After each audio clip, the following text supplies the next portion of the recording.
जय श्री कृष्ण दोस्तों, स्वागत है आपका अपने YouTube चैनल संस्कृत धारा में। और मैं हूं आपका अपना एमडी शास्त्री। आज हम यहां पर बात करने वाले हैं चंद्र राशि कुंभ के बारे में। कुंभ राशि के जितने भी जातक हैं उन सभी से निवेदन करूंगा कि वो ध्यानपूर्वक इस वीडियो को देखें और सुने। और अगर जिसको ये नहीं पता हो कि हमारी चंद्र राशि क्या है, तो वो अपनी नाम राशि के आधार पर भी देख सकता है। यानी जिसका नाम कुंभ राशि के ऊपर आता हो वो भी इस वीडियो को पूरा देख सकता है, क्योंकि चंद्र कुंडली के अनुसार अगर हम बात करें तो यहाँ पर केवल नाम के आधार पर भी हम अपने बारे में पूरी जानकारी ले सकते हैं। अब यहाँ पर अगर हम बात की जाए, सबसे पहले हम बात कर लेते हैं कुंभ राशि के बारे में। जातकों के साथ में आपको चार्ट भी दिखाई दे रहा होगा कि कुंभ राशि के जितने भी जातक हैं उन सभी को 16 सितंबर को जो परिवर्तन हुआ था सूर्य भगवान का, उसी के बारे में हम चर्चा करेंगे। यहाँ पर 16 सितंबर से आपके साथ में क्या हुआ था, 16 सितंबर के बाद में आपके साथ में क्या होने वाला है, ये सारी बातें हम यहाँ पर बात करेंगे। कहते हैं कि कुंभ राशि के जातक वैसे तो बहुत ही ज्यादा गंभीर होते हैं और बहुत ही ज्यादा गुप्त बातें रखने वाले होते हैं। ये बहुत अच्छी बात है, क्योंकि बहुत सारी ऐसी वस्तुएं होती है, बहुत सारी ऐसी चीजें होती हैं जिनको गुप्त रखना बहुत जरूरी हो जाता है। अगर उन बातों को अगर हम गुप्त रखें तो वो सफलता की ओर भी बढ़ती है। परंतु कहीं ना कहीं हमें कई बार वो गुप्त बातें भी परेशान कर देती हैं, तो उन बातों का भी हमें ध्यान रखना बहुत जरूरी हो जाता है।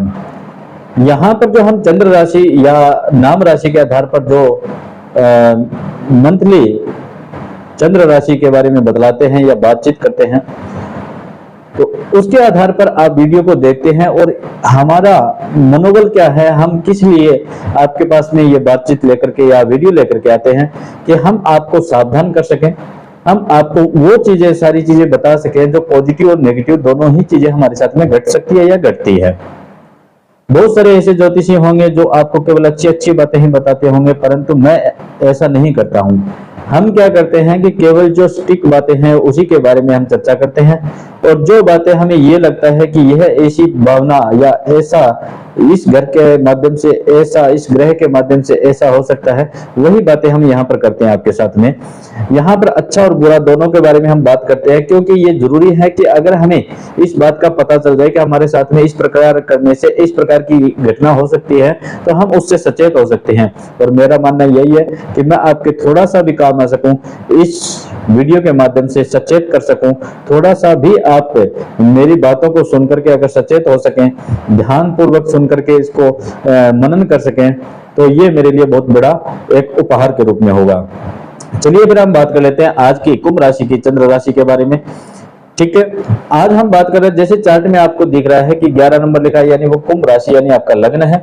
और यहाँ पर हम जब बात करते हैं आपकी सूर्य के बारे में, तो सूर्य आपका सप्तमे से होकर के अष्टम भाव में बैठा हुआ है और सूर्य के साथ में बैठे हुए हैं केतु भगवान। अब यहाँ पर हम बात करने वाले हैं सूर्य भगवान। सूर्य भगवान जो है वो हमें क्या क्या देते हैं? यश, मान, कीर्ति, पद, प्रतिष्ठा, मान सम्मान,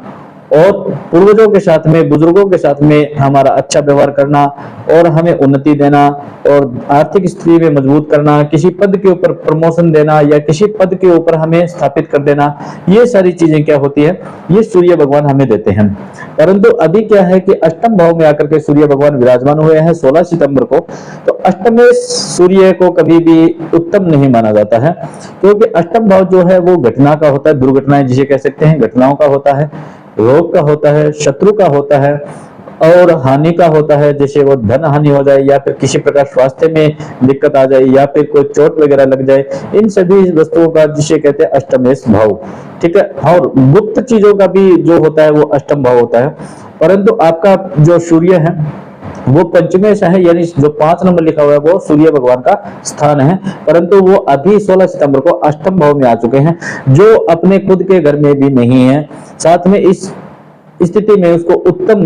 स्थिति भी नहीं कह सकते हैं। इसलिए हम यहाँ पर बात करना चाहते हैं कि कुंभ राशि वाले जातक इस बात को जरूर ध्यान रखें। जो बातें मैं आपसे 2 या 4 बातें आपसे मैं कहना चाहूंगा, उन बातों पर जरूर गौर करें। अगर आपको अच्छी लगे तो आप वीडियो को शेयर कीजिएगा। अगर आपको लगे कि ऐसी हमारे साथ में नहीं है तो आप इस वीडियो को स्किप भी कर सकते हैं। और जहां तक हो सके मनोबल बढ़ाने की कोशिश करें और कमेंट में जरूर लिख करके बताएं, जिससे हमारा भी मनोबल बढ़े कि आपके साथ में ऐसी घटनाएं हो रही है और इस प्रकार की समस्या आ रही है। कि जैसे हम बात कर रहे हैं सूर्य की, सूर्य हमें क्या देता है कि जैसे हमारा पंचमेश होकर के अष्टम भाव में बैठ गया, पंचम भाव जो है जहां पर 5 लिखा हुआ है यानी सप्तम भाव, उसका किससे मतलब है, हमारे व्यापार से मतलब है, हमारे दाम्पत्य जीवन से मतलब है, हमारे पार्टनर से मतलब होता है। कुंभ राशि के जातक जितने भी हैं उनसे मैं ये कहना चाहूंगा कि सबसे पहले वो अपने पार्टनर के स्वास्थ्य के अंदर ध्यान रखें, क्योंकि 16 सितंबर के बाद में 16 अक्टूबर तक 17 अक्टूबर तक अपने आपके पार्टनर जो है उनके स्वभाव में एक अलग ही परिवर्तन आने वाला है, जिसके कारण से कुछ समस्याएं या कुछ मानसिक तनाव बढ़ सकता है। और यहाँ पर सूर्य अगर अष्टमे से हो चुका है तो आपके दाम्पत्य जीवन पर कुछ प्रभाव पड़ सकता है, जिसको आपको बहुत ही संभल करके बहुत ही ध्यानपूर्वक उसको आपको मेंटेन करना होगा। और दूसरी बात मैं बता देता हूं कि कुंभ राशि के जितने भी जातक हैं उनसे मैं ये कहना चाहूंगा कि अष्टमे सूर्य होने के बाद में दुर्घटनाएं करवाता है, इसलिए आप अगर कोई भी 2 पहिया या 4 पहिया चलाते हैं तो उसके अंदर आप ध्यान रखें कि ज्यादा स्पीड से ना चलाएं। साथ में आप किसी भी प्रकार से गुस्से में होकर के या फिर किसी से नाराज होकर के इस प्रकार की स्थिति में आप कभी भी 2 पहिया वाहन का प्रयोग ना करें, क्योंकि ये यहाँ पर क्या संकेत दे रहा है कि जैसे आप किसी अपने पार्टनर के साथ में, अपने परिवार के साथ में कहीं पर जा रहे हैं तो वहां दुर्घटना होने की संभावना हो सकती है, चोट लगने की संभावना हो सकती है, किसी यात्रा में जा रहे हैं वहां पर किसी प्रकार की घटना हो सकती है। तो ऐसी स्थिति में आप कोशिश कीजिए कि आप इस पूरे 17 अक्टूबर तक इस स्थिति को टाल सके। मेरा मतलब यह है कि मैं आपको सचेत कर सकूं, बस इतना ही मेरा मोटिव है।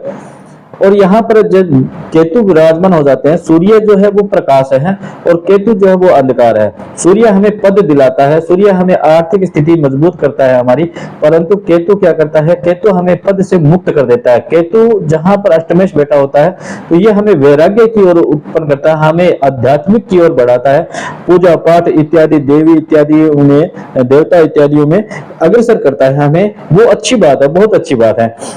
परंतु केतु के माध्यम से अगर हम गृहस्थ जीवन में रहते हैं तो भैया आपको पता है कि वैराग्य जीवन गृहस्थ जीवन के लिए कोई मतलब नहीं रखता है और ये कोई तालमेल भी नहीं बैठ सकता। अगर आपके अंदर अगर वैराग्यता उत्पन्न होगा, आप मोह माया गृहस्थ संबंध इत्यादि से अगर दूर होना कोशिश करोगे तो आपको पता है निश्चित रूप से आपके परिवार में झगड़ा होगा और इस स्थिति को संभालना आपके ही बस में है और आपको ही इसे संभालना होगा, वो भी धैर्य पूर्वक रह करके। फिर दूसरी बात यहाँ पर बात कर लेते हैं कि 16 सितंबर के बाद में आपके स्वास्थ्य में थोड़ी दिक्कत आ सकती है, आपके एलर्जी इत्यादि हो सकती है या फिर आपके छाती में कोई दिक्कत हो सकती है जैसे श्वास वगैरह इत्यादि की, और ये कह सकते हैं कि अपने जैसे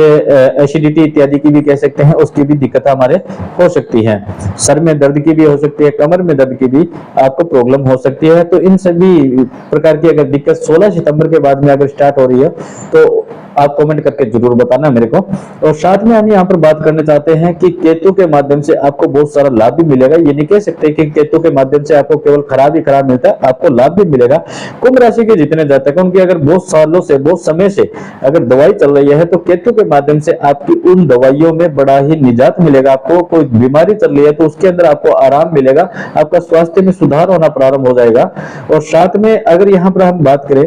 तो आपको जैसे लगा होगा कि सूर्य और केतु जब साथ में होते हैं तो ग्रहण योग बनता है, तो यहाँ पर क्या होता है, अचानक से आपको लाभ भी होगा और अचानक से आपको हानि भी उठानी पड़ सकती है। आपको जहां तक हो सके इस पूरे मंथ तक किसी भी प्रकार का फैसला लेने की आवश्यकता नहीं होनी चाहिए और जो भी आप फैसला लो उसको किसी को बताए ना, विशेष रूप से आप उस बात को गुप्त रखें। अगर जितना आप गुप्त रखोगे, क्योंकि जो केतु है ना और अष्टम भाव जो है वो दोनों ही गुप्त विद्याओं का या गुप्त रहस्यों का क्या है, प्रतिपादन करता है। तो यहाँ पर अगर आप जो भी आप फैसला लेते हो, जो भी विचार करते हो, उसको अगर आप गुप्त रखोगे तो आपकी वो बातें या आपका वो बात विचार जो है वो सफल होने की ओर बढ़ सकता है। यहाँ पर दूसरी हम बात कर लेते हैं कि आपको यहाँ पर आर्थिक स्थिति में भी दिक्कत आ सकती है, कार्य क्षेत्र के अंदर भी दिक्कत आ सकती है। और आपने एक चीज नोट की होगी कि पिछले 1-2 साल से आपके साथ में ऐसी भी घटनाएं हो रही है कि अचानक से आपको नुकसान भी हो रहा है, अचानक से आपको लाभ भी हो रहा है और आप सेविंग भी नहीं कर पा रहे हैं। बहुत सारे ऐसे लोग आपको मिल जाएंगे, सभी की नहीं कह सकता लेकिन बहुत सारे ऐसे लोग मिल जाएंगे जो अपना घर बनाना चाहते हैं या फिर कुछ अन्य बिजनेस करना चाहते हैं, कोई साधन लाना चाहते हैं, किसी प्रकार की वो अपने सिस्टम को बढ़ाना चाहते हैं, परंतु उनके घर में सेविंग नहीं हो पा रही है। अच्छा इनकम सोर्स हो रहा है परंतु फिर भी सेविंग नहीं हो पा रही है, तो वो सारी की सारी यहाँ पर केतु के माध्यम से, और क्योंकि धन भाव के ऊपर राहु का विराजमान होना, तो ये आपको यहाँ पर देखने को मिलता है। दूसरा ये कह सकते हैं कि धन भाव के ऊपर और वाणी के ऊपर आपके राहु भगवान का विराजमान होने के कारण यहाँ पर आपको वाणी के अंदर कटुता भी दे सकता है, और इसके कारण से आपके पूर्वज यानी माता पिता जो है या आपके पूर्वज उनके साथ में अनबन हो सकती है, तो उसके अंदर भी आप जो ध्यान रखें। बोलते समय बहुत कम बोलने की कोशिश करें और बोलते समय बहुत ज्यादा ध्यान रखेंगे तो उससे आपको बहुत ज्यादा लाभ मिलेगा। दूसरी बात हम बात कर लेते हैं, अगर आपके किसी भी प्रकार से परिवार के साथ में या माता पिता के साथ में या फिर किसी भी प्रकार से पूर्वजों के साथ में किसी भी बात को लेकर के या किसी भी प्रॉपर्टी को लेकर के वाद विवाद चल रहा हो, तो मेरे हिसाब से इस पूरे मंथ तक आप किसी भी प्रकार से कोई वार्तालाप ना करेंगे तो वो आपके लिए बहुत ही अच्छा रहेगा। क्योंकि अगर इस वर्ष में आप बात करते हो 17 अक्टूबर से पहले अगर आप बात करते हो तो आपकी जो बात है वो बिगड़ सकती है। उस वाद विवाद के अंदर आपका कार्य भी जो सही करना चाहोगे वो गलत हो सकता है। दूसरी अगर हम यहाँ पर बात करें आर्थिक की, तो अभी 16 सितंबर के बाद में आपने देखा होगा कि आपकी आर्थिक स्थिति में बड़ी दिक्कत आ रही होगी, और 16 सितंबर के बाद के अंदर आपको आर्थिक लाभ होगा, लेकिन आप उसको जैसे ही लाभ होगा वो वैसे ही खर्च हो जाएगा। अगर आपने कोई योजना बनाई है तो उसके अनुसार वो धन नहीं लगेगा, क्योंकि आपको इतना मौका भी नहीं मिलेगा कि कैसे आया और कैसे चला गया। और आपका जो पार्टनर है उसके अनुसार है, उसके स्वास्थ्य में और उसके व्यवहार में भी इस प्रकार परिवर्तन होगा कि आपको अवसर नहीं मिलेगा, परंतु फिर भी आपको मैं पहले सचेत इसीलिए करना चाहता हूं कि आप समझदारी से उस चीज को संभाल सकेंगे। दूसरी बात करते हैं, अगर इस महीने में इस मंथ में कुंभ राशि के जितने भी जातक हैं उनसे कहना चाहूंगा, अगर आप किसी भी अपने सगे संबंधी को या फिर अपने रिश्तेदार को या अपने किसी खास मित्र को जो आपके काम आया हो या फिर आपके बार बार में सहयोग उसने किया हो, अगर आपसे वो अगर हेल्प मांगता है, किसी प्रकार से धन की हेल्प मांगता है, तो अगर आप उसको धन देते हो तो उसके अंदर मैं आपको विशेष रूप से बात बताता हूं कि इस समय ऐसी स्थिति बन रही है कि वो धन हो सकता है वापसी आने में कुछ ज्यादा समय लग जाए या फिर वो ना ही आए। इसलिए कुंभ राशि के जातकों से मैं कहना चाहूंगा कि वो अगर किसी प्रकार से अपने मित्र या अपने सगे संबंधी की सहायता करें तो वो ये सोच करके करें कि अगर हमने ये धन दिया है तो ये नहीं भी आए तो हमारे कोई दिक्कत नहीं है। ऐसा सोच करके अगर आप उसका सहयोग करते हैं तो आपका दोनों ही लाभ होगा, आपका मित्र सगा संबंधी भी नाराज नहीं होंगे, और साथ में आपको जो धन आया है उसके प्रति सोचने की भी आपको आवश्यकता नहीं होगी। हाँ, ये नहीं कह सकता कि आपका धन नहीं आएगा, धन आपका आ जाएगा, परंतु उसको थोड़ा सा डिले हो सकता है, थोड़ी देरी हो सकती है, ऐसी स्थिति यहाँ पर बन रही है। और यहाँ पर एक और चीज मैं आपको बता देता हूँ कि आध्यात्मिक की ओर आपको बहुत ज्यादा आकर्षित करेगा केतु। तो आध्यात्मिक की ओर आकर्षित होना बहुत अच्छी बात होती है, परंतु केतु क्या वैराग्य देता है, तो इस वैराग्यता गृहस्थ जीवन में रह करके वैराग्यता उत्पन्न होना बहुत गलत बात होती है। वैराग्यता उसकी एक सीमा होती है, ठीक है। साधु संत जो होते हैं उनकी वैराग्यता के अंदर तो बहुत ज्यादा वैराग्यता होगा, उतना ही ज्यादा साधु संत का पूजनीय होगा, परंतु गृहस्थ जीवन में रह करके हम लोग वैराग्यता का भाव